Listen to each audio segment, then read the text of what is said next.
सा है एक बार फिर से ये सौभाग्य की बात है कि मैं आप सबों के सामने खड़ा हो सकता हूँ और परमेश्वर का वचन हम सुना सकते हैं। जैसा कि आप सभी ने देखा है कि हम जो है इस पूरे श्रृंखला में हम देख रहे हैं राज का सुसमाचार। ये हमारा विशेष जो है शीर्षक है और यीशु मसीह को, बाइबल को और उसके शिक्षा को बहुत अलग तरह से प्रचार किया जा सकता है, लेकिन इस समय मैं अपने शीर्षक से बाहर मैं नहीं जाना चाहता हूं और ये राज का सुसमाचार, इसी पर जो है ये प्रचार हम लोग कर रहे हैं। बाइबल में जो हम लोग पाते हैं कि आज का जो विषय है स्वर्ग से पृथ्वी तक लड़ाई। जैसा आप सभी ने देखा होगा, मेरा शीर्षक है स्वर्ग से पृथ्वी तक लड़ाई। प्रकाशित हुआ क्या उसका 12 अध्याय उसका 7 से 9 में हम लोग पाते हैं स्वर्ग में लड़ाई हुई। ये जो इस पदस्थल को आप सभी जानते हैं, स्वर्ग में लड़ाई हुई और फिर स्वर्ग में लड़ाई हुई। मिकाएल और उसके दूत अजगर से लड़ने को निकले और अजगर और उसके दूत उससे लड़े, परंतु प्रबल न हुए और स्वर्ग में उनके लिए फिर जगह ना मिली। ये सुनने में बहुत ही अटपटा लगता है। आज तक एक हमारे मनों में एक प्रकार के तस्वीर बना है स्वर्ग में के विषय में कि स्वर्ग एक अच्छा जगह है, पवित्र जगह है, शांति का जगह है, वहाँ पर कोई किसी प्रकार का कोई जो है बुराई नहीं है। लेकिन हमारा बाइबल उस प्रकाशित वाक्या उसका 12 और 7 से 14 में ये बात को उद्भेदन करता है कि स्वर्ग में भी कभी लड़ाई हुई थी।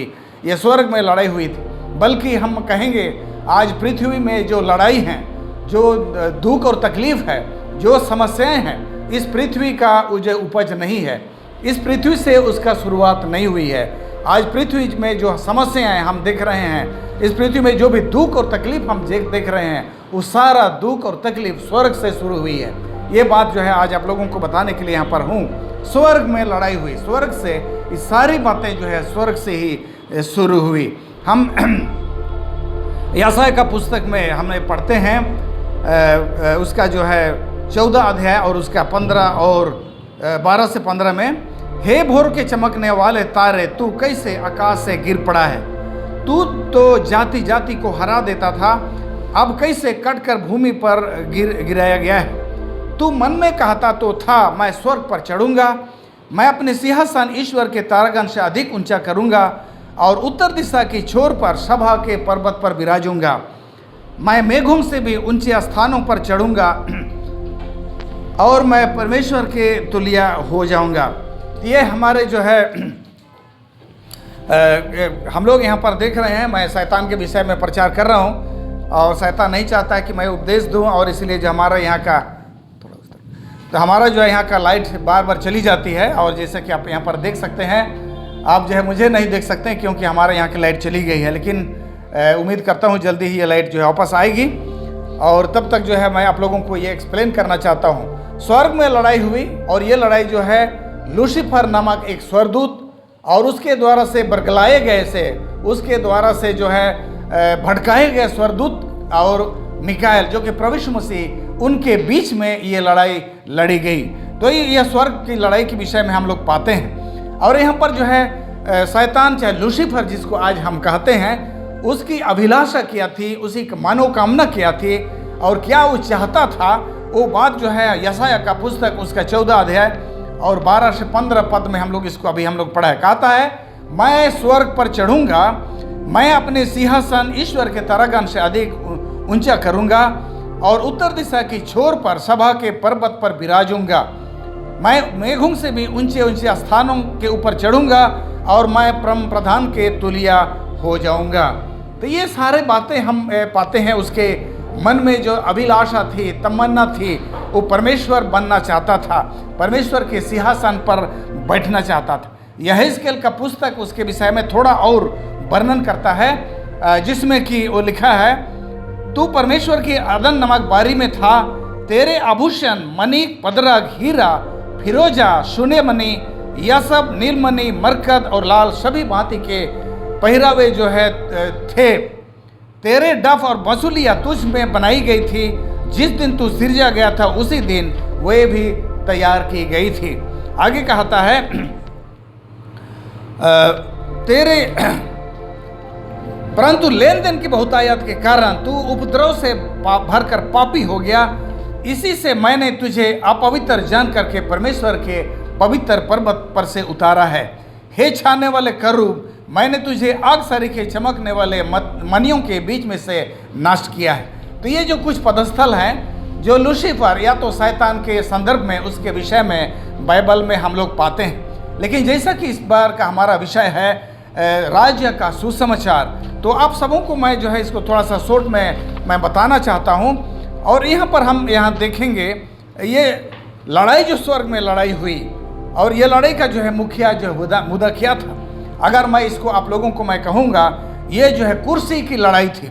आप सभी हमारे देशों में चाहे दूसरे देशों में भी देखे हैं कि नेतागण जो है किस तरह से इस कुर्सी के लिए हथियाने के लड़ते हैं। हमारे यहाँ जो है मुखिया का चुनाव होता है, हमारे यहाँ पर जो विधानसभा का चुनाव होता है, हमारे यहाँ जो है कॉलेजों में जो है वहाँ का स्टूडेंट के बीच में जो है चुनाव होता है, कौन वहाँ का प्रेसिडेंट बनेगा, कौन वहाँ का जो है सेक्रेटरी बनेगा, कौन खजांची बनेगा, वगैरह वगैरह का चुनाव होता है। और इस तरह से हमारे जो देश के चुनाव भी होते हैं, और दुर्भाग्य से हमारे अपने चर्चों में भी चुनाव होते हैं। और जब इस तरह से चुनाव होते हैं तो बहुत सारे कैंडिडेट खड़ा होते हैं, क्योंकि बहुत सारे लोग जो है मुखिया बनना चाहते हैं, बहुत सारे लोग प्रधानमंत्री बनना चाहते हैं, बहुत सारे लोग जो है जो प्रेसिडेंट बनना चाहते हैं, राष्ट्रपति बनना चाहते हैं। हमारे मिशन में भी जो है बहुत सारे लोग सेक्शन के प्रेसिडेंट, यूनियन के प्रेसिडेंट और जो है डिवीज़न के प्रेसिडेंट भी बनना चाहते हैं। और ऐसे समय में जो है लोग जो है चुनाव लड़ते हैं और अपने तरफ से करते हैं। तो बाइबल में यहाँ पर कहता है स्वर्ग में लड़ाई हुई। यह जो किसी तलवार या बंदूक या तोपों के द्वारा से लड़ी गई लड़ाई नहीं थी। ये जो है लड़ाई थी जो है एक अभिलाषा की लड़ाई, एक कुर्सी का लड़ाई, एक जो है अधिकार का लड़ाई था। इसलिए आज के इस संदर्भ में जो हम लोग जो है राज्य का सुसमाचार के संदर्भ में जो हम सीख रहे हैं, तो मैं आप लोगों को बता देना चाहता हूं कि परमेश्वर और लूसीफर के बीच में जो लड़ाई हुई वो कुर्सी का ही लड़ाई था। इसीलिए यहाँ पर जो हम लोग बाइबल में अभी हमने कहा कि बोलता है मैं स्वर्ग पर चढ़ूंगा, मैं अपने सिंहासन स्वर्ग पर स्थापित करूंगा, मैं परमेश्वर के समान हो जाऊंगा। ये जो है लूसीफर की अभिलाषा थी। ये बड़ी दुर्भाग्य की बात है। ये अलग बात है कि लूसीफर को बहुत ही खास, बहुत ही स्पेशल बनाया गया था, और उसको जो उसके जो है वस्त्र जो है सोने और जो है आभूषणों से और मोतियों से सजाया गया था। उसके शरीर के अंदर जो है डफ और बसूली और जितने भी इस पृथ्वी पर आप जो है वाद्य यंत्र का नाम ले सकते हैं, उस सारे तरह का बजा उस पर थे। और जब कहा जाता है जब गाना गाता था उसके मुंह से 7 स्वरों में वो गा सकता था, और उसके शरीर से सारे संगीत उसका जो है गाना का साथ देता था। तो इस तरह की विशेष खूबी थी, और सारे स्वरदूतों के ऊपर जो है उसको अधिकारी के रूप में उसको ठहराया गया था। लेकिन जो है उसके मन में कुटिलता आई, उसके मन में जो परमेश्वर की कुर्सी की चाहत हुई और वो परमेश्वर बनना चाहा। यही उसका सबसे बड़ा समस्या था। तो इस तरह से आज मैं कहूँगा ये एक कुर्सी की लड़ाई थी जो स्वर्ग में शुरू हुई। एक स्वर्गदूत जो परमेश्वर का सृजा हुआ था, एक स्वर्गदूत जो परमेश्वर का बनाया हुआ था, परमेश्वर की महिमा के लिए, परमेश्वर का जो है उसका बड़ाई करने के लिए, और स्वर्गदूतों को परमेश्वर की महिमा करने के लिए, अगुवाई करने के लिए बना था, वो परमेश्वर बनने चला। और यहीं पर समस्या शुरू हो जाती है। लोगों का घमंड, लोगों में जो है जो अभिलाषाएं जो होती है, लोगों में जो तमन्नाएं होती है, वो लोगों को क्या नहीं कराती है। और इसका हम एक उदाहरण हम पाते हैं जो कि स्वर्ग में शुरू हुई, और इसका परंपरा आज हम जगत में हम पाते हैं। इसलिए आज हम इस पृथ्वी पर जो भी समस्याएं देखते हैं, दुख देखते हैं, लड़ाइयाँ देखते हैं, कुर्सी की लड़ाई हम देखते हैं, मार काट की बातें हम सुनते हैं, ये सारे बातें जो है स्वर्ग से शुरू हुई है। ये बात आप लोगों को जो है अच्छी तरह से याद कर लेना चाहिए। हम इस पृथ्वी पर हम पाते हैं, बाइबल कहता है कि ये लूसीफर जो है, लूसीफर अकेले वो नहीं था। जब वो स्वर्ग में जो है परमेश्वर के विरोध में जब विद्रोह करने लगा, बहुत सारे स्वर्गदूतों को अपने पक्ष में वो कर लिया। और बाइबल कहता है प्रकाशित वाक्य 12 का उसका 4 में उसने 1/3 स्वर्गदूतों को अपने पक्ष में कर लिया। 1/3 स्वर्गदूत जो है उसके साथ में हो गए, और ये 1/3 स्वर्गदूत इस पृथ्वी पर गिरा दिए गए।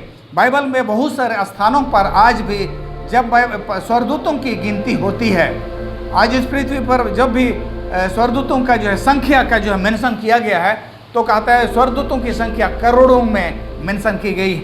और मुझे ऐसा लगता है कि जब स्वर्गदूत लोग जो है विभाजन होने से पहले जो परमेश्वर के पक्ष में रहे और जो शैतान के पक्ष में गए, वो दोनों को मिला करके ऐसा लगता है कि उनकी संख्या जो है 1 अरब में रही होगी। और इस तरह से जब वो विभाजन हो जाते हैं, 1/3 लूसीफर की तरफ चले जाते हैं, तो 33.5 करोड़ जो है दूत जो है स्वर्गदूत के माने लूसीफर के साथ चले जाते हैं।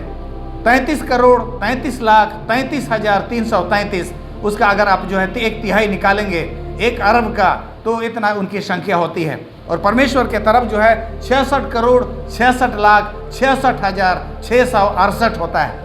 तो इस तरह से अगर हम लोग इसको बराबर हिस्सों में बांटेंगे तो हम लोग पा सकते हैं। तो इस तरह से आज शैतान इस पृथ्वी पर अकेले नहीं आया है, अपने साथ में करीब 33 करोड़ स्वर्गदूतों को भी जो है लेकर के आया है और इस पृथ्वी पर जो है वो आया है। बाइबल कहता है कि तू उपद्रव से भर गया, इसलिए तुझे इस पृथ्वी पर पटक दिया गया है। तो ये बड़ी दुर्भाग्य की बात है।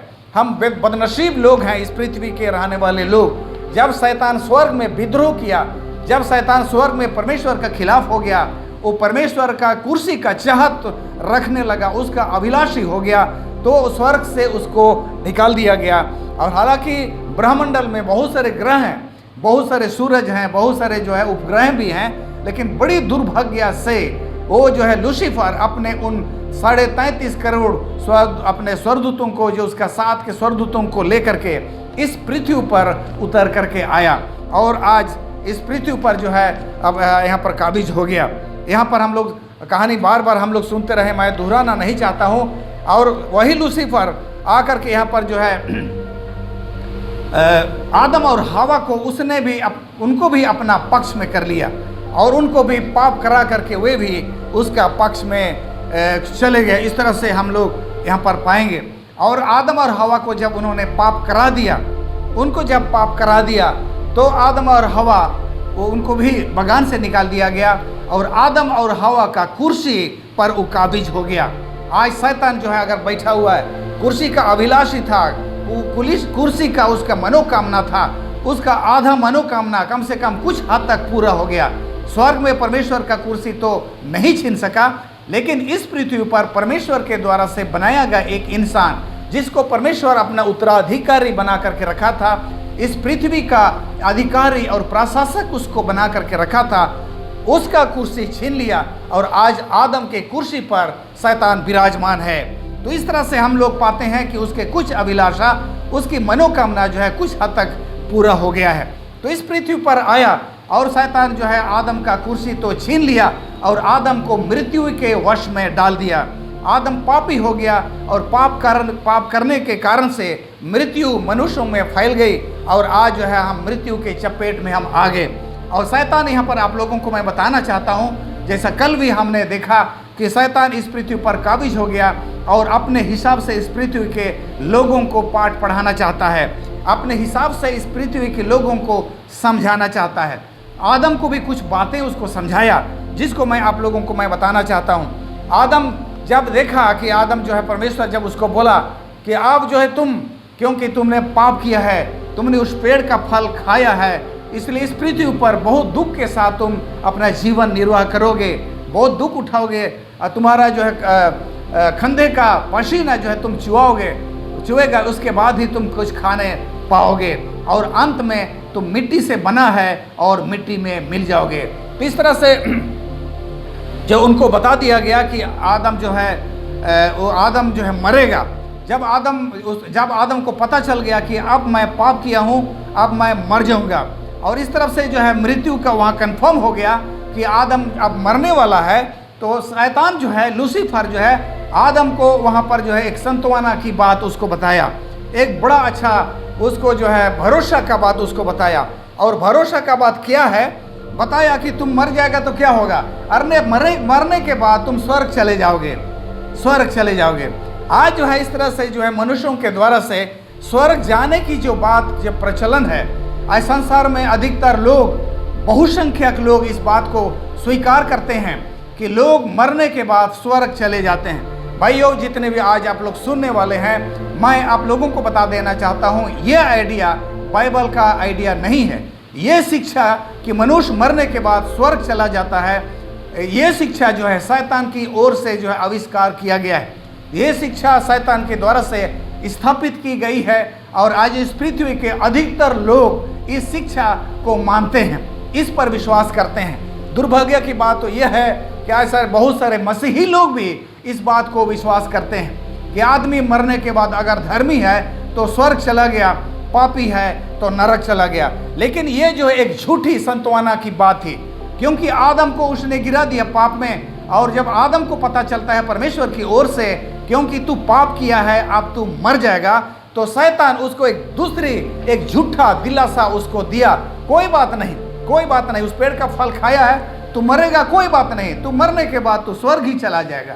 तो ये बात जो है एक झूठी शिक्षा पर आधारित है और इसका जनक, इसका जो है शुरू करने वाला, इसको स्थापित करने वाला परमेश्वर नहीं, लेकिन इसका स्थापित करने वाला शैतान है।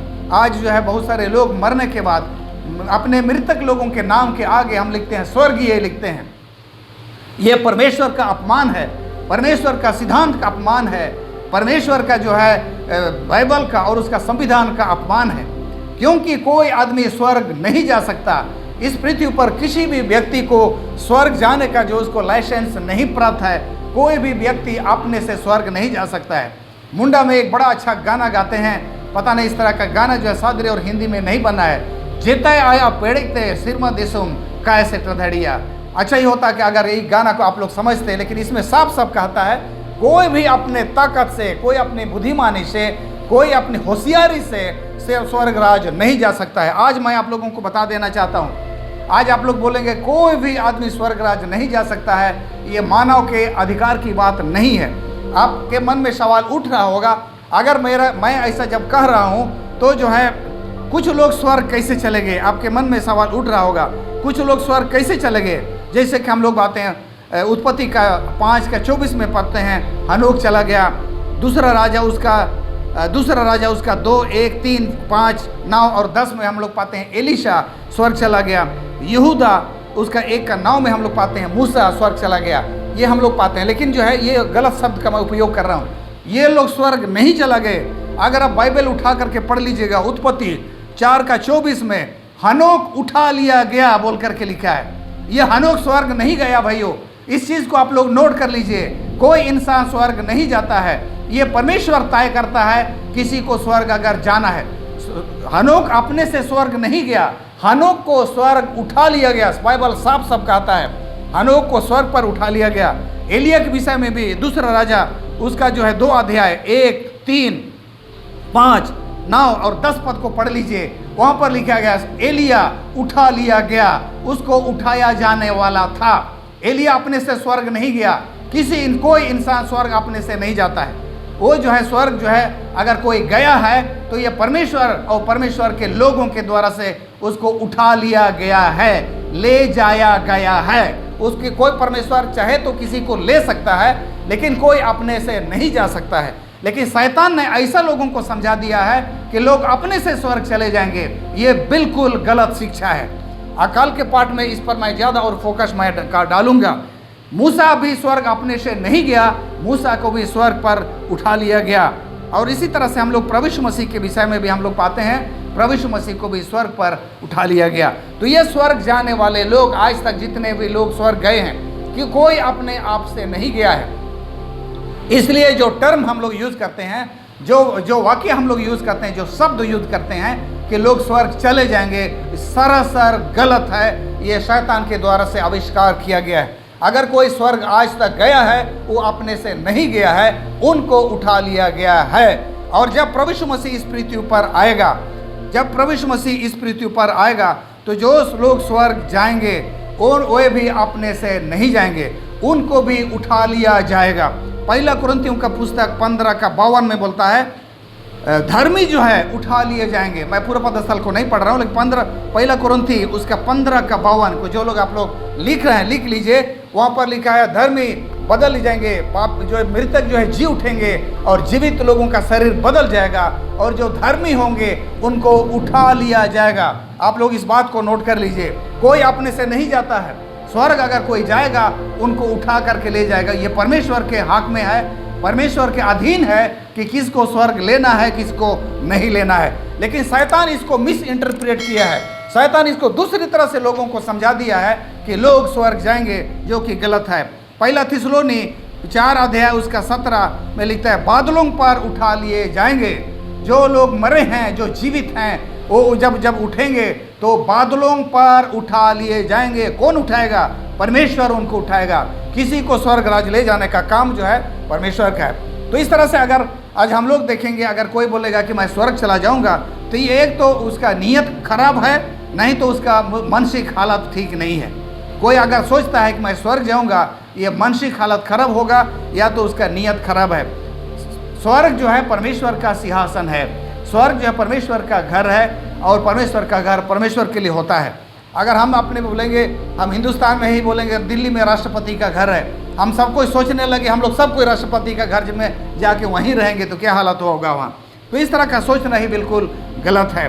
बाइबल एकदम साफ साफ कहता है कि स्वर्ग जो है परमेश्वर का है, लेकिन ये पृथ्वी जो है मनुष्यों को दिया गया है। तो यहाँ पर हम लोग बैठे, यहाँ पर देखें, आज इस पृथ्वी पर जो है शैतान आदम की कुर्सी पर बैठ गया है और यहाँ के लोगों को अपने हिसाब से लोगों को बात बता रहा है। और हम आज इस पृथ्वी पर बहुत सारे शिक्षाएं, बहुत सारे प्रचलन शिक्षाएं जो है शैतान के द्वारा से जो आविष्कृत शिक्षा है उसको हम मानते हैं। जैसे कि स्वर्ग जाने की बात जो मैं आज आप लोगों को समझाया, मनुष्य स्वर्ग चला जाता है, ये सारा आइडिया बिल्कुल शैतान की ओर से आविष्कार किया गया। स्वर्ग कोई जाता नहीं है, और अगर कोई गया है तो परमेश्वर ने उसको उठाया है। आइए हम लोग पढ़ते हैं, यहाँ पर थोड़ा सा हम लोग देखेंगे। जब इस पृथ्वी पर शैतान जो आदम की कुर्सी पर जो है काबिज हो गया, फिर भी परमेश्वर इस्राएल जाति को चुन करके उनका राजा बने रहना चाहता था।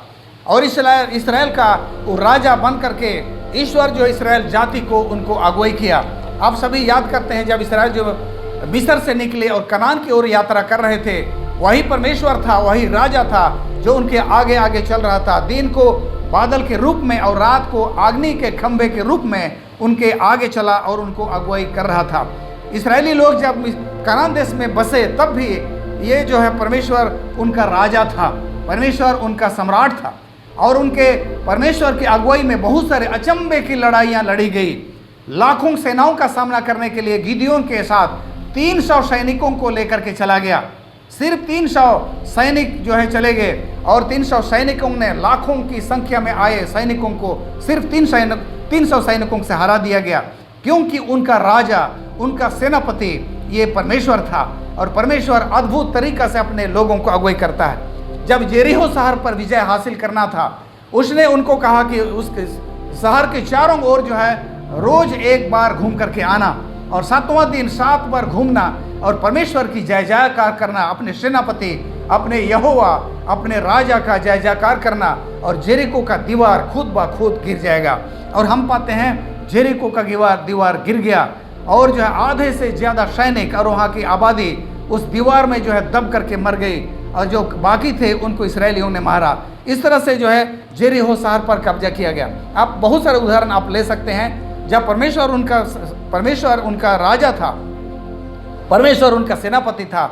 इस तरह से बहुत सारे अद्भुत लड़ाइयाँ जो है इसराइलियों की ओर से लड़ी गई। लेकिन जो है बहुत दुर्भाग्य की बात है कि हम लोग यहाँ पर पाते हैं कि पहला सामुएल का किताब उसका 8 अध्याय में पाते हैं, इस्राएली वृद्ध जन, इस्राएली लोगों ने इकट्ठे होकर के सामुएल को कहा कि हमारे लिए एक राजा चुन दीजिए, हमारे लिए एक राजा चुन दीजिए, जो जैसे दूसरे जातियों के राजा होते हैं, हम भी चाहते हैं कि हमारे लोगों के बीच में से हमें भी एक राजा चुना जाए। ये बात सुन करके जो है शमूएल बहुत ही दुखित हुआ और वो प्रार्थना करने लगा। लेकिन पहला शमूएल का पुस्तक उसका 8:7 में परमेश्वर क्या कहता है, और यहोवा ने शमूएल से कहा, वे लोग जो कुछ तुझसे कहें उसे मान ले, क्योंकि उन्होंने तुझको नहीं मुझी को निकम्मा जाना है कि मैं उनका राजा ना रहूं।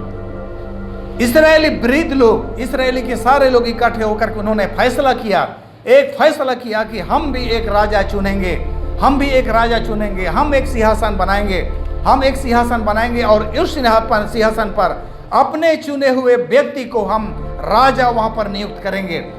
ये बात जब उन्होंने कहा, सामुएल इस बात को मानने के लिए हिचकिचा रहा था, लेकिन परमेश्वर जो है नहीं हिचकिचाया। सामुएल को कहा जो वे कह रहे हैं उनको स्वीकार कर ले और उनके लिए राजा चुन दे। क्योंकि कल का पाठ में आप लोगों को मैं बताया था, राजनीति विज्ञान और जो परमेश्वर के विज्ञान में जो है समानता है। परमेश्वर के विज्ञान में भी, उसकी जो राजनीति में भी जो है मानव अधिकार का सम्मान होता है, और हमारे इस पृथ्वी में भी मानव अधिकार का सम्मान होता है। और जब सारे इस्राएल जाति इस पृथ्वी का मनुष्य का राजा वो लोग चाहते थे, उन्होंने फैसला किया कि हमें एक पृथ्वी का राजा चाहिए, हम उसको अपना कुर्सी पर बैठाएंगे, तो राजा परमेश्वर ने उसका इनकार नहीं किया, उनका जो है भावनाओं का सम्मान किया और उनको एक राजा चुन करके दिया, साउल नामक एक राजा। लेकिन आप सभी को जानते हैं बहुत जल्दी जो है साउल राजा जो है परमेश्वर के द्वारा से जो है उसको नकार दिया गया, और उसको नकारने के बाद जो है उसने दूसरा व्यक्ति को चुना। जो भी हो, लेकिन यहाँ पर एक सवाल मैं आप लोगों को डाल रहा हूँ ताकि आप थोड़ा सा सोचें। जब इस्राएली लोगों ने राजा मांगा और इस्राएलियों के मांगने के बाद जो है साउल को जब राजा बना दिया गया, उसको सिंहासन पर बैठा दिया गया, तो परमेश्वर का पद क्या रह गया? अब परमेश्वर का क्या पोजीशन रह गया? क्या उसके बाद भी यहोवा जो उनका राजा था? अगर आप लोग मुझे पूछेंगे तो मैं आप लोगों को मैं बताना चाहता हूँ, इसको समझने के लिए समय लगेगा, लेकिन मैं कहता हूँ वो राजा नहीं रहा। इस्राएलियों ने परमेश्वर को राजा से उसको निकम्मा जाना और उस राजा से उसको सिंहासन से उतार दिया, और साउल को उन्होंने राजा चुन लिया और परमेश्वर को सिंहासन पर से उतार दिया गया। तो यहाँ पर हम लोग पाते हैं क्यों ऐसा होता है। परमेश्वर हर एक चीज़ों का जो लोग फैसला लेते हैं उसका जो है सम्मान करता है। उत्पत्ति का पुस्तक उसका 25 अध्याय और उसका 31 और 32 में हम लोग पाते हैं, एसाऊ ने अपना पहिलौठा बेच दिया। एक प्लेट खाना के लिए एसाऊ अपना पहिलौठा बेच दिया। अपने छोटे भाई को कहता है, ठीक है मेरा पहिलौठा तुझे ले ले और मुझे एक प्लेट खाना दे दे। एक प्लेट खाना से उसने अपना पहिलौठा बेच दिया। और ये मजाक नहीं था, इस जो है खरीद बिक्री को, इस फैसला को स्वर्ग में उसको यह मिली, मान्यता मिली। और जैसे ही एसाऊ के मुंह से निकला कि तू मेरा पहिलौठा का तू ले ले, ये स्वर्ग में उस अधिकार को, उस फैसला को मान्यता मिली। और उस दिन के बाद याकूब जो बड़ा बेटा बन गया और एसाऊ जो है छोटा बेटा बन गया। और इस तरह से जो है परमेश्वर एसाऊ से घृणा किया क्योंकि उसने अपना पहिलौठा का हक बेच दिया। लेकिन परमेश्वर उस फैसला पर मुहर लगाया। हालांकि यह फैसला गलत था, एक बचकाना था, लेकिन परमेश्वर उस मुहर पर पक्का फैसला अपना मुहर लगा दिया। आगे हम लोग देखते हैं उत्पत्ति का किताब 27 का 27 से 29 अगर हम लोग पढ़ेंगे तो याकूब जो है अपने बाप को धोखा दे करके जो आशीष है उसका बाप जो है एसाऊ को देना चाहता था, उसको जो है वो ले लिया। वो उस धोखे से उस आशीष को ले लिया और ये धोखे से लिया गया आशीष पर मुहर लग गई। और याकूब को वो आशीष मिली और एसाऊ को वो आशीष नहीं मिली। क्योंकि जब हम किसी बात का फैसला करते हैं, इंसान भी फैसला करता है, परमेश्वर के यहाँ पर उसका मुहर लगता है। उत्पत्ति का पुस्तक जो है 37 का 28 में हम लोग पाते हैं, जोसेफ को 20 रुपया में उसके भाइयों ने बेच दिया। जोसेफ को 20 रुपया में उसके भाइयों ने बेच दिया। और भाइयों, मैं आप लोगों को बताना चाहता हूँ, जब उसको बेच दिया तो बेच दिया। उस दिन के बाद जोसेफ याकूब का बेटा कहलाने नहीं सका। वो दोबारा उसको याकूब का बेटा उसको अधिकार नहीं मिला। और इस तरह से आगे चल करके हम लोग पाते हैं जोसेफ जो है याकूब के बेटों में उसका गिनती आगे चल करके नहीं हुआ, क्योंकि वो बेच दिया गया था। और मिस्र देश का पैसा से उसको खरीद लिया गया। जब मिस्रियों ने उसको खरीद लिया तो मिस्री देश का वो व्यक्ति बन गया और उसको वहाँ का उसको जो प्रजा का उसको अधिकार मिला। तो जब बेच दिया तो वहाँ का प्रजा बन गया वो। और इस तरह से जोसेफ अगर चाहता प्रधानमंत्री बनने के बाद तो जोसेफ आ करके अपने पिताजी को ढूंढ सकता था, आ सकता था उसके पिताजी जहाँ पर थे, लेकिन जोसेफ नहीं आया क्योंकि वो जानता था कि मैं बेच दिया गया हूँ। और इस तरह से जोसेफ जो है वहाँ पर नहीं आया। उत्पत्ति का पुस्तक उसका जो है 48 और उसका 5 पद में हम लोग पाते हैं। कुछ दिन पहले मैं वर्शिप ले रहा था और कुछ लोगों को मैं एक सवाल पूछा कि याकूब के कितने बेटे थे। याकूब के कितने बेटे थे? आप आज भी अगर आप लोगों को मैं पूछूंगा और आप लोग जो है उसका जवाब देंगे तो जरूर आप लोग बोलेंगे उसके जो है उसके 12 बेटे थे, लेकिन आप लोग गलत हैं। याकूब के 12 बेटे थे, ये गलत हैं। याकूब के जो है 13 बेटे थे और ये मैं अभी बता रहा हूँ। उत्पत्ति 48 और उसका 5 में जो है जब याकूब जो है मिस्र देश आता है और जोसेफ अपना बाप से मिलने के लिए आता है और अपने 2 बेटे एफ्रेम और मनासे को लेकर के आता है, तो याकूब कहता है कि क्योंकि याकूब जानता था कि अब जोसेफ उसका बेटा नहीं रहा, क्योंकि जोसेफ को बेच दिया गया है और इसलिए जोसेफ उसका बेटों में से वो माइनस हो गया, वो हट गया।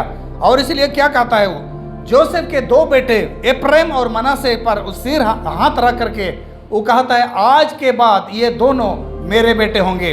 इसलिए हालांकि जोसेफ एफ्रेम और मनासे ये जो है जोसेफ के बेटे थे, लेकिन याकूब के घोषणा करने के बाद ये दोनों बच्चे एफ्रेम और मनासे ये याकूब के बेटे बन गए, उसका दादा के बेटे बन गए और आगे चल करके जो याकूब के बेटों के हैसियत से उनका गिनती हुआ और आगे चल करके किनान देश जब बंटवारा हुआ तो याकूब के बेटों के हैसियत से इस्राएलियों का गोत्र के हिस्सा हैसियत से एफ्रेम और मनासे को जो है उसको हिस्सा मिला। और इस तरह से हम अगर स्वर्ग में भी जाएंगे तो वहाँ पर हम पाएंगे स्वर्ग में जो है एफ्रेम और मनासे के नाम से स्वर्ग में जो फाटक है वहाँ पर उनके नाम से फाटक है। तो इस तरह से आप लोग देखते हैं जोसेफ 12 बेटे में से जोसेफ माइनस हो गया, 11 बेटे रह गए और आगे कर चल करके जोसेफ के 2 बेटों को जो याकूब अपना बेटा बना लेता है तो ये लोग 13 बेटे हो जाते हैं। तो ये कभी कभी हम लोग बोलते हैं याकूब के 12 बेटे थे, जो गलत है। कहे कि हम लोग संवैधानिक तौर से अगर जो व्यवस्था के हिसाब से, अधिकार के हिसाब से, राजनीति हिसाब से देखेंगे तो याकूब के जो है 13 बेटे हो गए, क्योंकि मनासे और एफ्रेम को भी याकूब ने अपना बेटा बना लिया और स्वर्ग ने उस फैसला पर मुहर लगा दिया और वो दोनों को उनका बेटे का अधिकार उनको मिला। तो इसी तरह से हम लोग आगे पढ़ेंगे। तो जब जो है साउल को जो है राजा बना दिया गया, एक सिंहासन पर बैठा दिया गया, लेकिन बहुत जल्दी साउल जो है वो राजा होने के योग्य ना रहा और उस तरह से उसको जो है हटा दिया गया। और आगे चल करके हम लोग पाते हैं 1 शमूएल उसका 13 का 14 में कहता है, परंतु परमेश्वर जो है साउल से बातें करते हुए कहता है, सामुएल बातें करते हुए कहता है, परंतु अब तेरा राज बना ना रहेगा। यहोवा ने अपने लिए एक ऐसे पुरुष को ढूंढ लिया है जो उसके मन के अनुसार है। बोलता है परमेश्वर जो है एक ऐसे व्यक्ति को चुन लिया है जो उसके मन के अनुसार है। और ये दाऊद के विषय में कह रहा था। साउल के बाद जो है दाऊद को राजा होने के लिए उसके स्थान पर दाऊद को चुन लिया जो परमेश्वर के मन के अनुसार, परमेश्वर के इच्छा के अनुसार जो है वो चलता था। बाइबल में हम लोग वहाँ पर पाते हैं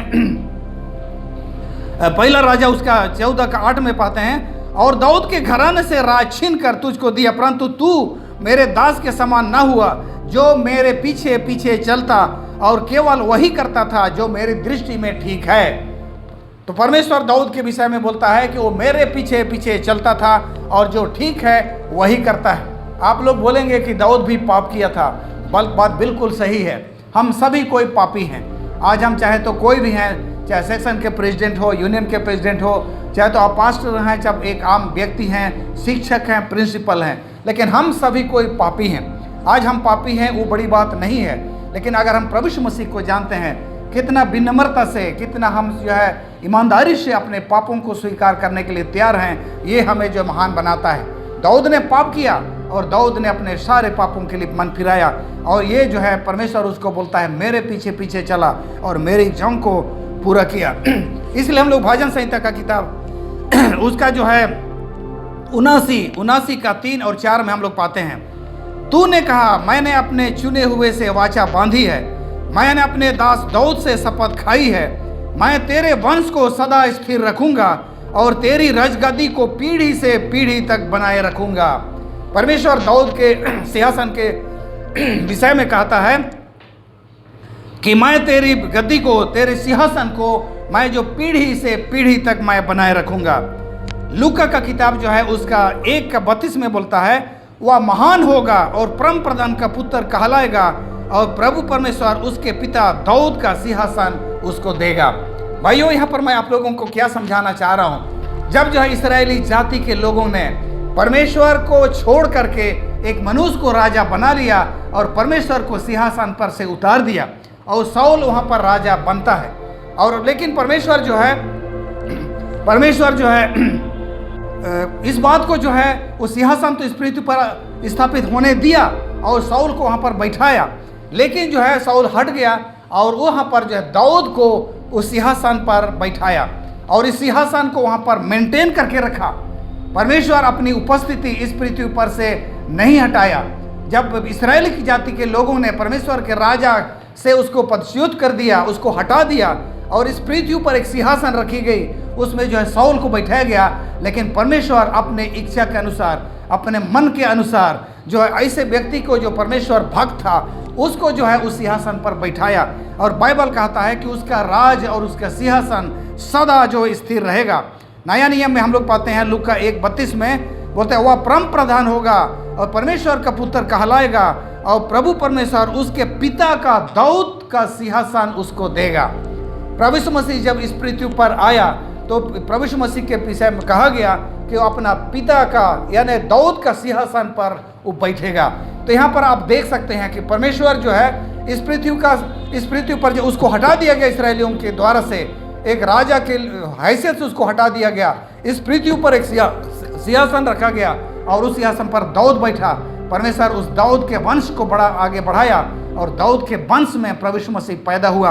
और बाइबल कहता है कि यीशु मसीह उस दाऊद के सिंहासन पर बैठाया गया। यानी परमेश्वर अपना इस सिंहासन, अपना साम्राज्य, अपना जो है राज का जो अस्तित्व इस पृथ्वी से मिटने नहीं दिया। जब इस्राएली लोगों ने उसको हटा दिया राजा होने से, तो उसको दाऊद को राजा बना करके परमेश्वर अपने राज सिंहासन का परंपरा और उसका सिलसिला इस पृथ्वी पर जिंदा रखा।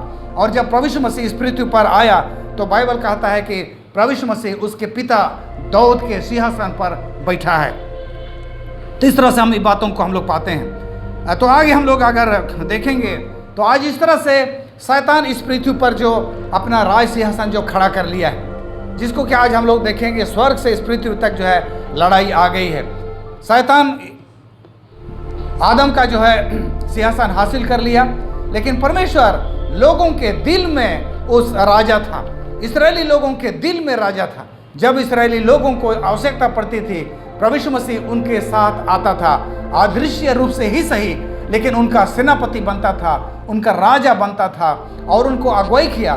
मिस्र से कनान तक उनको बड़ी सफलतापूर्वक उनको अगुवाई किया, हर मोड़ पर उनको सहायता किया और लड़ाई में उनके आगे आगे चला, उनको विजय दिलाया। लेकिन इस्राएल जाति ने उसको राज सिंहासन से उसको हटा दिया। जब उन्होंने मानव को राजा बना लिया तो परमेश्वर को नकार दिया। यही बाइबल कहता है कि उन्होंने मुझे राजा होने के लिए नहीं चाहा, उन्होंने राजा होने से मुझे हटा दिया, ये परमेश्वर कहता है। और इस पृथ्वी पर एक सिंहासन रखी गई, मनुष्यों के फैसला से, इस्राएलियों के फैसला से एक सिंहासन रखी गई और परमेश्वर ने अपने चुने हुए दास याकूब को उस सिंहासन पर बैठाया। और आगे चल करके प्रभु यीशु मसीह उस दाऊद के सिंहासन पर जो है बैठता है। और इस तरह से परमेश्वर की राज की जो परंपरा है, परमेश्वर के राज का जो सिलसिला है, उसको इस आगे जो है उसको बढ़ाता है। तो ये एक दो साम्राज्य, परमेश्वर का साम्राज्य और जो है शैतान का साम्राज्य जो है पैरेलल एक साथ चल रहे हैं और दोनों के बीच में संघर्ष हो रहा है, लड़ाई हो रही है।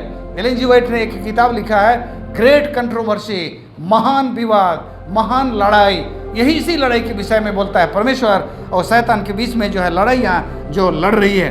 तो इस तरह से आज हम इस पृथ्वी पर जो हैं, सारे लोग इस पृथ्वी पर हैं। जैसा कि इस्राएल जाति के लोगों ने एक फैसला से परमेश्वर को सिंहासन पर से उतार दिया और एक मनुष्य को जो है उस सिंहासन पर बैठा दिया। आज भी हम लोग, बहुत सारे लोग ऐसा करते हैं। दूसरा थिस्सलुनी का किताब उसका 2 और उसका 4 में लिखा है, बोलता है कि मैं आप लोगों को बाइबल से ही मैं पढ़कर सुनाना चाहता हूँ। दूसरा थिस्सलुनी और उसका किताब जो है दूसरा अध्याय और उसका मैं आगे आप लोगों को पढ़ करके सुना रहा हूँ। यहाँ पर कहता है 4 से हम लोग पढ़ेंगे, लिखा है, मैं बल्कि 3 से ही मणे पढ़ेंगे। किसी रीति से किसी के धोखे में ना आना, क्योंकि वह दिन ना आएगा जब वह धर्म का त्याग ना होले और वह पाप का पुरुष अर्थात विनाश का पुत्र प्रकट ना हो, जो विरोध करता है और हरेक से जो ईश्वर का पूज्य कहलाता है अपने आप को बड़ा ठहराता है, यहाँ तक कि वह परमेश्वर के मंदिर में बैठकर अपने आप को ईश्वर ठहराता है। क्या तुम्हें स्मरण नहीं कि जब मैं तुम्हारे यहाँ था तो तुमसे ये बातें करते रहता था। आज हम मानव लोगों ने बोलता है यहाँ पर जब परमेश्वर के कलीसियाओं का, परमेश्वर के इस लोगों का जो परमेश्वर को भाई मानते हैं, ऐसे लोगों का जो प्रधान बन करके बैठा है वो जो है धोखे से बैठा है बोल करके बोलता है, धोखे से बैठा है और विनाश का पुत्र उसको नाम दिया है। और वो जो अपने आप को परमेश्वर ठहराता है, परमेश्वर के भक्तों में सबसे बड़ा उसका गिनती होता है, लेकिन उसका बैठना परमेश्वर की ओर से नहीं, जो है शैतान की ओर से उसका बैठना हुआ है कहता है। आगे 9 पद से मैं पढ़ रहा हूँ। उस अधर्मी का आना शैतान के कार्य के अनुसार सब प्रकार की झूठी समर्थ और चिन्ह और अद्भुत काम के साथ और नाश होने वालों के लिए अधर्म के सब प्रकार के धोखे के साथ होगा, और उन्होंने सत्य से प्रेम नहीं किया जिनसे उनका उद्धार होता। इसी कारण परमेश्वर उनमें एक भटका देने वाली समर्थ को भेजेगा कि वे झूठ की प्रतीति करेंगे। तो आज हमारी इस कलीसिया में, हमारी इस मानव जाति के बीच में भी ये संघर्ष चल रहा है, ये संघर्ष चल रहा है। हम लोग जाने अनजाने इस संघर्ष में किसी एक की ओर से हम इस संघर्ष में हम हिस्सा ले रहे हैं। इस लड़ाई में हम सभी कोई शामिल हैं। एक तो आप परमेश्वर की ओर हैं, एक तो आप जो है शैतान की ओर से हैं। कभी कभी लोग जो है कहते हैं नहीं, मैं परमेश्वर की ओर भी नहीं रहूँगा, शैतान की ओर भी नहीं रहूँगा। इस तरह से कभी कभी लोगों को बोलते हुए सुना गया है। लेकिन जो आप लोगों को मैं बताना चाहता हूँ, इस पृथ्वी में 2 ही जगह है, एक तो आप शैतान के होंगे, नहीं तो आप जो है परमेश्वर के होंगे। अगर जो है 2 ही जगह है, अगर आप परमेश्वर का भाई मानेंगे, उसकी आज्ञाओं को पालन करेंगे, परमेश्वर के पीछे आप चलना चाहेंगे, परमेश्वर की इच्छा के अनुसार जैसा दाऊद चलता था उसके पीछे पीछे चलता था, उसकी आज्ञाओं को पालन करता था, उस तरह से अगर आप चलेंगे तो आप परमेश्वर के साथ हैं। और जैसे ही आप परमेश्वर का आज्ञा तोड़ते हैं, आप जो है शैतान के पक्ष में, उसके राज में, उसके साम्राज्य में आप शामिल होते हैं। आप याद कीजिए आदम और हवा को उन्होंने कितना आज्ञा तोड़ी, सिर्फ एक, और ये जो फल खाने से संबंधित था। सुनने में, देखने में तो ये बड़ी ही आसान सी, बहुत ही साधारण सी बात लगती है, लेकिन जैसे ही उन्होंने उस पेड़ का फल खाया, वो दोनों का फैसला हो गया कि वो लोग शैतान के साम्राज्य के हिस्से बन गए। उसी प्रकार से आज हमारा एक एक फैसला जो है, हम उस लड़ाई में हम शामिल हैं। और आपका एक एक फैसला, एक तो आपको परमेश्वर के साम्राज्य के साथ, नहीं तो आपको जो है, नहीं तो आपको शैतान के साम्राज्य के साथ आपको जोड़ देता है। आप न्यूट्रल नहीं रह सकते हैं, बीच में आप नहीं रह सकते हैं। और यही हमारे लिए सबसे बड़ा डर का बात है, चिंता का बात है। इस पृथ्वी पर जो है शैतान शासन कर रहा है, हालांकि परमेश्वर इस पृथ्वी पर आ चुका है। यीशु मसीह जो है जैसा कि आया, परमेश्वर का राज तुम्हारे बीच में आ गया है। परमेश्वर हमारे दिलों में अब शासन शुरू किया है। उसका अनुग्रह का राज, उसका उद्धार का जो राज जो है यीशु मसीह के आगमन के साथ शुरू हो गया है। उसका महिमा का राज अभी शुरू नहीं हुआ है, लेकिन तब इस समय जो है पैरेलल जो है ये दोनों साम्राज्य चल रहा है। और इसलिए हमें चुनना जो बहुत सावधानी से हमें चुनना है। बोलता है इफिसियों का किताब उसका 6 और उसका 13 से 17 में हम लोग पढ़ते हैं, परमेश्वर के सारे हथियार बांध लो। इफिसियों का किताब आप सभी को जानते हैं, परमेश्वर के सारे हथियार बांध लो। अब हमें भी उस लड़ाई के लिए तैयार हो जाना है। जो लड़ाई स्वर्ग में शुरू हो गई थी, जो लड़ाई इस पृथ्वी तक आ गई है, और जिस लड़ाई का सेनापति जो है एक तरफ से लूसीफर है, दूसरा का सेनापति हमारा मिकाएल है, और वो जो है अपना राज जो है शुरू कर दिया है। और अपना सिंहासन का अस्तित्व को, उसका मौजूदगी को उसने दाऊद का सिंहासन को स्थापित करने के द्वारा से इस पृथ्वी पर जिंदा रखा है। प्रभु यीशु मसीह इस पृथ्वी पर आया और अपने दाऊद के सिंहासन पर बैठ करके उसने जो है जता दिया कि इस पृथ्वी का असली मालिक प्रभु यीशु मसीह है। लेकिन अभी भी शैतान पूरी तरह से इस पृथ्वी से बेदखल नहीं किया है। शैतान जानता है, प्रकाशित के 12:12 में, आप उसके नाश होने का समय आ गया है। इसलिए पहले से ज़्यादा उत्तेजित होकर के, ज़्यादा जोशीला होकर के अपना काम को जो है जोर किया। परमेश्वर के सारे हथियार बांध लो कहता है इफिसियों का किताब उसका 6:13 से। परमेश्वर का हम अधूरा हथियार नहीं बांध सकते हैं।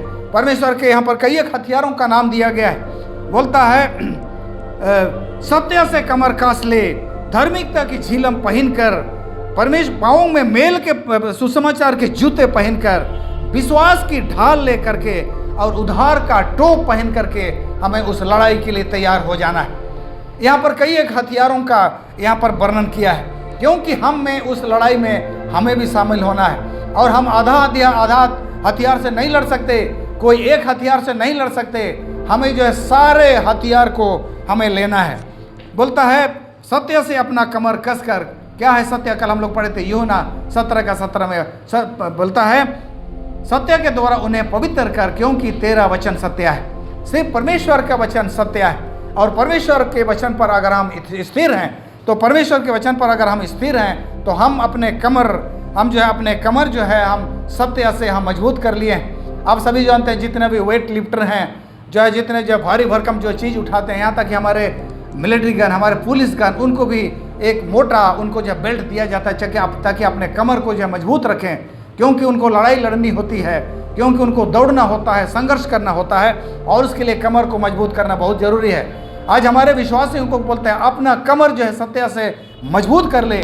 आज हमारे बहुत सारे मसीही लोग जो है बाइबल नहीं पढ़ते हैं, बड़ी दुर्भाग्य की बात है, बाइबल नहीं पढ़ते हैं। वो जो है सुनते हैं, बाइबल उनके घरों में पड़ा सड़ रहा है, धूल से दब रहा है, लेकिन लोग बाइबल पढ़ना नहीं चाहते हैं। लेकिन अगर शैतान से लड़ना है, विजय हासिल करना है, तो अपना कमर जो है उसे कस लेना है। धार्मिकता की झिलम पहनकर, मसीह हमारा धार्मिकता है, उसे हमें पहन लेना है, और साथ में उसके चरित्र को हमारे दैनिक जीवन में भी हमें दिखाना है। पाँव में मेल के सुसमाचार के जूते कहता है। जब हमारे पास सुसमाचार है तो हमें उसको ले करके आगे बढ़ना है, रास्ता तय करना है, दूसरे गांव में जाना है, उसके लिए हमारे पाँव में जूता होना चाहिए। तो हमें जो है तैयार होना है आगे बढ़ने के लिए, मेहनत करने के लिए, काम करने के लिए। इसीलिए बोलते हैं पाँव में मेल के सुसमाचार के जूते पहनकर, विश्वास की ढाल लेकर के, बोलते हैं विश्वास की ढाल। बहुत तरह दुश्मन जो है हमारे तरफ जो है बहुत सारे हथियार जो है फेंकेगा, बहुत सारे तीर आएंगे। आजकल यूट्यूब में बहुत सारे शिक्षा प्रचलित हैं, मेरे पास जो है बहुत सारे प्रश्न आते हैं। आजकल लोगों को मैं बोलता हूँ हमारा मिशन जो है, हम जो है बाइबल पर आधारित मिशन है। हमारा मिशन जो है यूट्यूब वाला मिशन नहीं है, हमारा जो फेसबुक वाला मिशन नहीं। आप उसमें बहुत सारे प्रचारकों को सुनेंगे, अलग अलग आइडिया लेकर के अलग अलग जो है सुसमाचार प्रचार करने के लिए, और चुने हुए लोगों को भी भरमा देंगे। लेकिन एक मसीह का विश्वास जो है इस तरह के जो है भटकने वाले बातों पर नहीं, लेकिन सिर्फ और सिर्फ जो है परमेश्वर के वचन पर हमारा आधारित होना चाहिए। आज बहुत सारे मसीही जो है बाइबल नहीं पढ़ते हैं, लेकिन सिर्फ अपने पादरी पर या अपने कलीसिया पर जो है वो लोग डिपेंडेंट रहते हैं। पादरी कुछ बता दिया, बस सही बताया, झूठ बताया, उनको उसे कोई मतलब नहीं, बता दिया तो बस उसी बात पर वो लोग आधारित रहते हैं। मैं किसी भी दुनिया के अस्तित्व में आने वाला किसी भी कलीसिया का मैं विरोध नहीं करता हूँ। सारे कलीसिया के लोग प्रभु यीशु मसीह पर विश्वास किए हैं, सारे लोग प्रभु यीशु मसीह को अपना ईश्वर मानते हैं और उसको प्रेम करते हैं। आप लोगों के लिए एक ही स्टैंडर्ड है सच्चाई में रहने के लिए, परमेश्वर के वचन पर बने रहिए। आप किसी भी कलीसिया में रहिए, लेकिन परमेश्वर के वचन पर बने रहिए, तो आप जो है मजबूत हैं। लेकिन आप जो है कोई कलीसिया आपको स्वर्ग राज्य नहीं ले जा सकता है, कोई जो पादरी गण आपको स्वर्ग राज्य नहीं ले सकता है। अगर आपको स्वर्ग राज्य के लिए तैयार करेगा तो सिर्फ और सिर्फ परमेश्वर का वचन, ये परमेश्वर का पवित्र शास्त्र ही आपको तैयार कर सकता है। इसलिए आपके सारे विश्वास, आपके सारे जो है शिक्षा जो है पवित्र शास्त्र पर आधारित हो, ना कि जो है आप जो है कोई अब यूट्यूब में कोई प्रचार हो रहा है उस पर, या तो कोई बात बता दिया उस पर नहीं। तो इस तरह से हम जो है बाइबल पर आधारित हमारा विश्वास होना चाहिए। हम लोगों पर भरोसा ना करें, अपना बाप पर भी भरोसा नहीं कर सकते हैं, अपने पत्नी पर भी नहीं कर सकते हैं। स्वर्ग राज आप अकेले आए हैं, आप अकेले जाएंगे। स्वर्ग राज जाने के लिए आपका कोई साथ नहीं देगा। आपका भाई, आपका बाप का किया हुआ धर्म आपका कोई काम नहीं आएगा, आपका पत्नी का किया हुआ धर्म आपका कोई काम नहीं आएगा। स्वर्ग जाना है, वहाँ के लिए क्वालिफाई करना है, तो आपको ही पढ़ना है। जो आप वचन पढ़ेंगे, जो आप सीखेंगे, वही आपकी संपत्ति होगी, वही आपके क्रेडिट होगा। वो कोई आपको कोई सुना दिया, आपका जो उस पर आपका कोई फायदा नहीं है। परमेश्वर का वचन पढ़िए और उसके हिसाब से अपने आप को तैयार कीजिए। परमेश्वर को उस महान लड़ाई में जो स्वर्ग से शुरू हो गई है, इस पृथ्वी तक आ गई है, उस लड़ाई में हमें भी शामिल होना है। शैतान से हमें लड़ना है, उस पर जो है विजय पाना है। शैतान इतना चालाक है कि उसको समझना बहुत मुश्किल है। मैं कुछ रूप शैतान के कुछ तरीकों को, कुछ रूप को आप लोगों को अंत में मैं यहाँ पर बताना चाहता हूँ। शैतान जो है अपना भेष बदलता है। शैतान कभी शैतान बन के आपके पास नहीं आएगा। शैतान हमेशा एक बहुत ही सुंदर, बहुत ही आकर्षक, बहुत ही प्रभावशाली, बहुत ही धर्मी, बहुत ही प्रेमी व्यक्ति बन करके आएगा। शैतान जब एदेन की बारी में आया, एक सांप के हैसियत से आया था, हम सभी को जानते हैं। और इस तरह से हवा को जो है उसको बहकाने में कोई कठिनाई नहीं हुई। दूसरा कुरिन्थियों का पुस्तक उसका 11 अध्याय 13 और 14 में कहता है, मसीह प्रेरित बनता है। शैतान जो है मसीही प्रेरित बन करके हमारे पास आएगा, मसीह सेवक का रूप धारण करके हमारे पास आएगा और स्वर्गदूत का वेश भी धारण करेगा। ये आप लोग मुझे मत दोष दीजिए, ये बाइबल कहता है। आज इस तरह से कहना बहुत सारे मसीहों को लगता है कि पास्टर डांग को ऐसा नहीं बोलना चाहिए, सारे चर्चों का सम्मान करना चाहिए, कुछ भी करे तो उसको शाबाशी देना चाहिए। लेकिन भाइयों ऐसा नहीं है। मैं किसी चर्च का, किसी कलीसिया का मैं विरोध नहीं कर रहा हूँ, लेकिन अगर वो कलीसिया चाहे कोई व्यक्ति बाइबल से बाहर अगर किसी लोग को सिखा रहा है तो वो जो है सरासर गलत है और आपको दिग्भ्रमित किया जा रहा है। तो इसलिए यहाँ पर बोलता है शैतान जो है क्या क्या रूप में आएगा।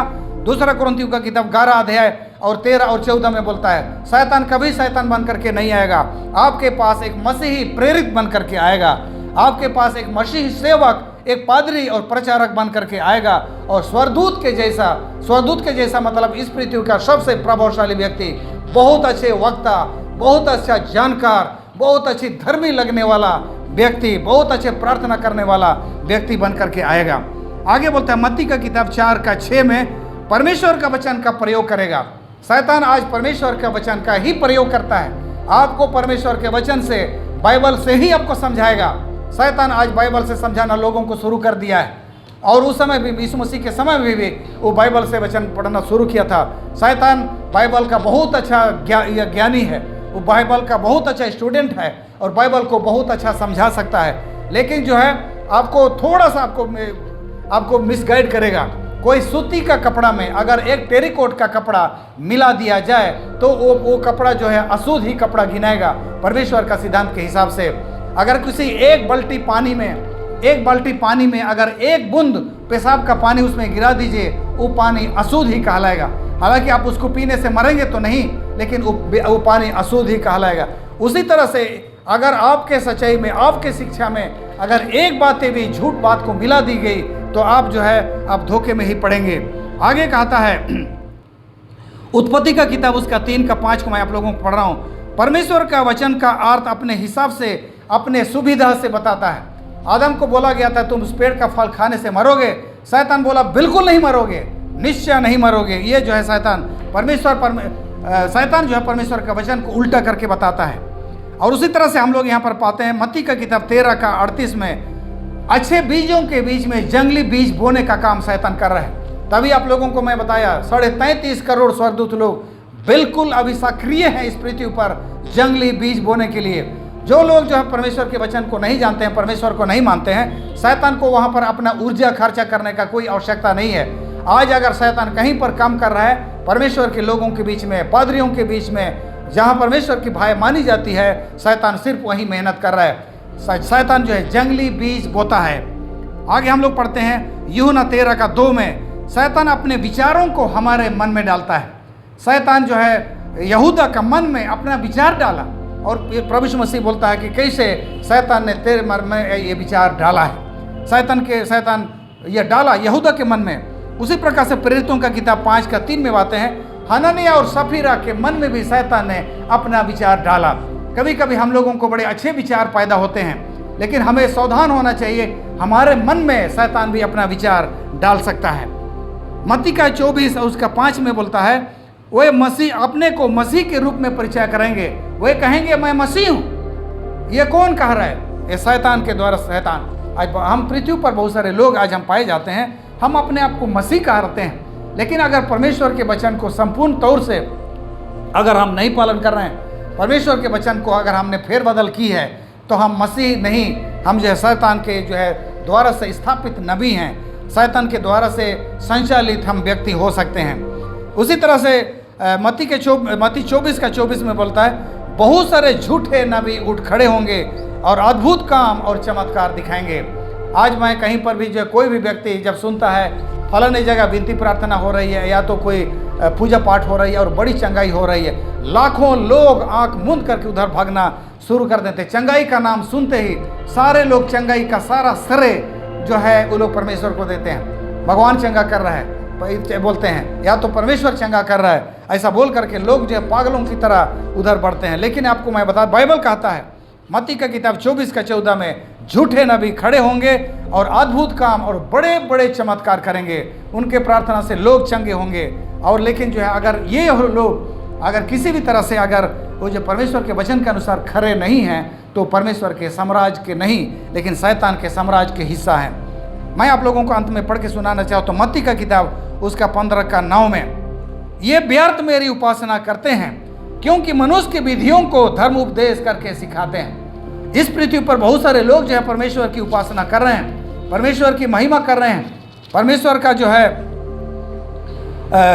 सेवा करते हैं, परमेश्वर का प्रचार करते हैं, लेकिन बाइबल कहते हैं व्यर्थ में बेकार में मेरी उपासना कर रहे हैं। उनकी उपासना से उनको कोई फायदा नहीं होने वाला है। इस पृथ्वी पर उनको बड़ा नाम हो सकता है, बड़ा मान सम्मान उनको मिल सकता है और इस पृथ्वी पर धन संपत्ति वो लोग कमा सकते हैं, लेकिन परमेश्वर के साम्राज्य में उनको स्थान नहीं मिलेगा।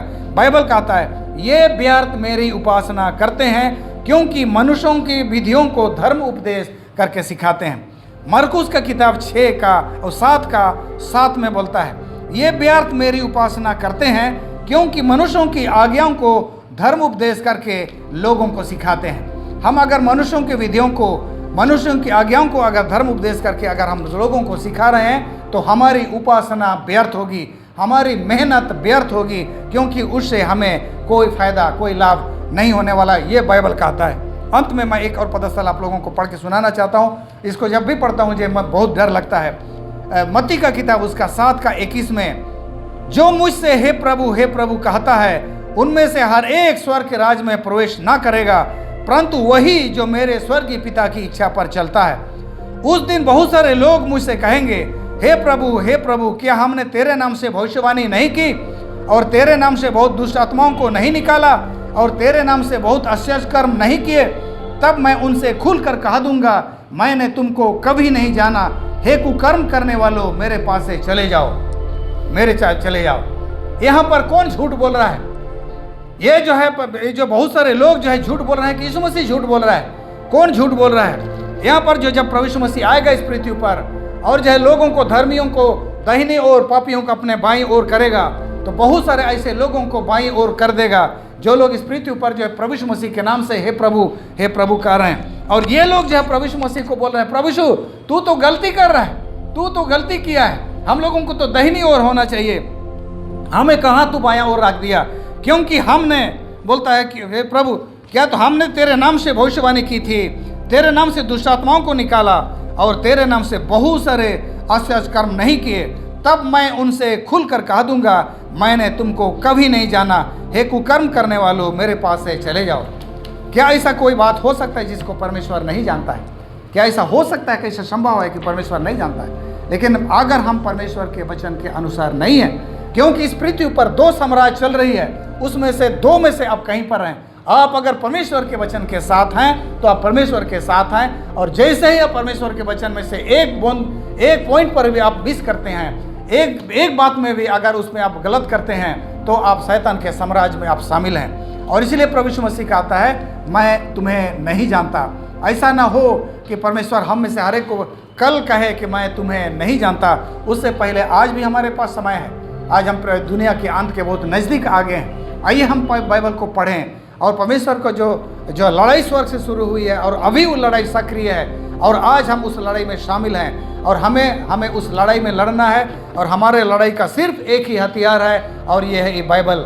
सिर्फ एक ही हथियार है हमारे पास, ये बाइबल है। अगर आप बाइबल के साथ खड़े हैं, बाइबल के अनुसार आप हैं, तो आप परमेश्वर के अनुसार हैं, परमेश्वर के साथ हैं। और बाइबल के बातों पर आप चूक गए हैं, किसी एक बिंदु पर भी आप चूक गए हैं, तो आप शैतान के साथ हैं। तो परमेश्वर हमें जो है मदद करे कि हम आज अपने आप को समझ लें कि जो कुछ भी आज हम लोग कर रहे हैं, आप जो कुछ भी कर रहे हैं, आपका सारे रीति विधियाँ, परंपरा, ये बाइबल पर आधारित है या तो आपके जो है मनुष्य निर्मित बातों पर आधारित है। ये सोचने की बात है। आप फैसला कर लीजिए, ताकि जो है जितना जल्दी हो सके आप परमेश्वर के साथ आप हो सकें। परमेश्वर आप सबों को आशीष दे।